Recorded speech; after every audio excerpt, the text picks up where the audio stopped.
Sa mga nakapanood sa huling video, eto po yung rason kung bakit ko chinek yung mouth ni Macy nung nagligo kami ng dagat. In celebration sa birthday ng dalawa kong kapatid kasama yung pagpasar niya sa exam nung previous vlog ko lang talaga. Kasi doon siya sumakay sa isang sasakyan kung saan kasama silang lahat. Tapos nung umiyak siya, syempre nakabuka yung bunganga, nakita ng ate ko na may pula sa throat niya. Para siyang chikinini kung tignan, maala-pula na may pagka-dark-dark din at the same time. Pero nung tinanong namin siya, wala din naman daw siyang sakit na nararamdaman. O di kaya kung nagka-fever ba siya? Kasi alam ko si Macy guys, napaka-energetic na bata nito. Kahit palagnatin nito, kapag hindi siya masyadong affected or hindi siya masyadong naapektuhan, lalaro pa yan ng bongga. Pero kapag matamlay na, doon ako magdududa.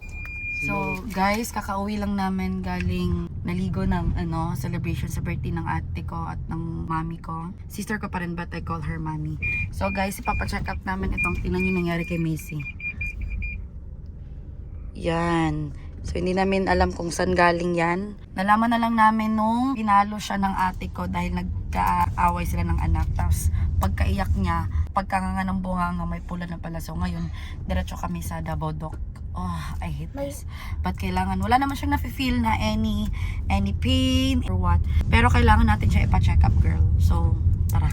From Mabini, pagka-uwi namin sa bahay, ayan, anong oras na dumiretso kami sa Davao Doc. This time, kasama ko na si Abby, kaya siya yung nagdadrive ngayon. Tapos sila bunso na sa bahay, nagpahinga lang muna kasi syempre napagod din sila sa biyahe. But before this thing happen, na-share din ni Bobby na baka connected yung nangyari last time nung habang nagda-live ako. Nung nag-grocery kasi kami, yung recent lang talaga na grocery na in-upload ko pa nga ng vlog na Gross Story ang title. Bumili siya ng candy na maala lipstick style. Yung pahaba. Tapos sabi ni Bobby, nung nagla-live daw ako, parang ginamit niya daw yung pang-lock, para hindi niya mahawakan, ginamit niya daw pang-lock yung throat niya. Nung una, sakala nga lang namin is yung candy na mag-iiwan lang ng kulay sa loob ng bunganga or what. Pero nang makita ko sa personal, kasi syempre magkaibang sasakyan kami, sinend lang nung ate ko yung picture, tapos nung pagkababa namin, saka ko pa nakita. Pagkadating namin mismo sa dagat, so ayun, iba pala talaga ang kulay niya, parang siya kinininga. So basically, hindi talaga siya yung candy na parang nag-iiwan lang ng kulay sa loob. Ilang beses ko din tinatanong si Macy kung may nararamdaman ba siya, magsabi siya kaagad sa akin para malaman ko, para ma-communicate ko din sa doktor. Pero sabi nga niya, wala daw talaga. Doon para ma-okay daw ako, ma-at ease daw yung mind ko. Sabi niya, sige mami, let's go to the hospital. Magpa-check up tayo. At pagkadating nga namin dito, agad kaming inasikaso. Akala nila sumusuka ulit si Macy, pero sabi ko hindi, ibang na naman. So chinek yung record previously, prinint ni ma'am. Dahil baka daw sa pagsusuka nung last time. Pero sabi ko, hindi talaga kasi right after nung huling video na sumuka siya, napasobra lang talaga yung tubig doon. Hindi talaga siya sumuka ng suka lang talaga. After nun, wala na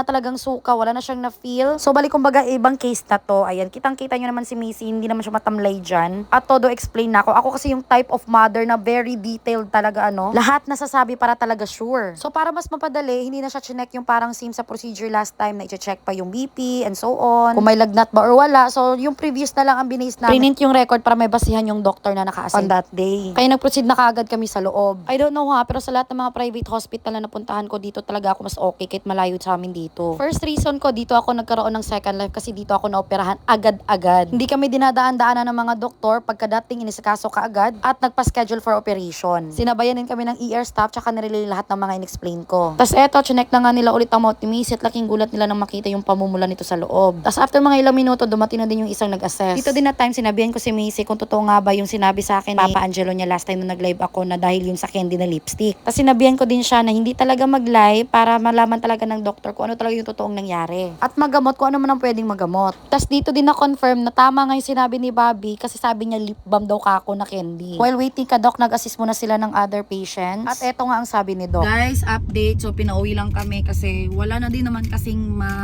parang mapainom sa kanya or what. Kasi wala naman siyang talagang nafe-feel. Pero may pula nga lang. So, for now, under observation muna. Kung may ma-feel siyang masakit while eating, yun, siguro saka kami babalik or kung may dudugo or what. So, knock on wood. And then, bawal muna siya kumain ng mga may init. Baka kasi dito daw na area sa oral is madali lang daw naman mag-heal. Pero avoid muna siya mag-eat ng mga mainit. Mga cold lang muna ang mga sinasuggest. So, are you listening? Yes. Sige. So, good thing. Thank you, Lord. So, finally makakauwi na kami. Wala mo ng live ngayon kasi kailangan ko matulog. So, yun lang for now. Bye! Eto naman ang update. Unti-unti, ayan, paliit na siya ng paliit. Tapos, eto naman yung ngayon. Ayan. Konti na lang. Parang almost wala na din. O, naka-zoom na, 'di ba? Thank you, Lord.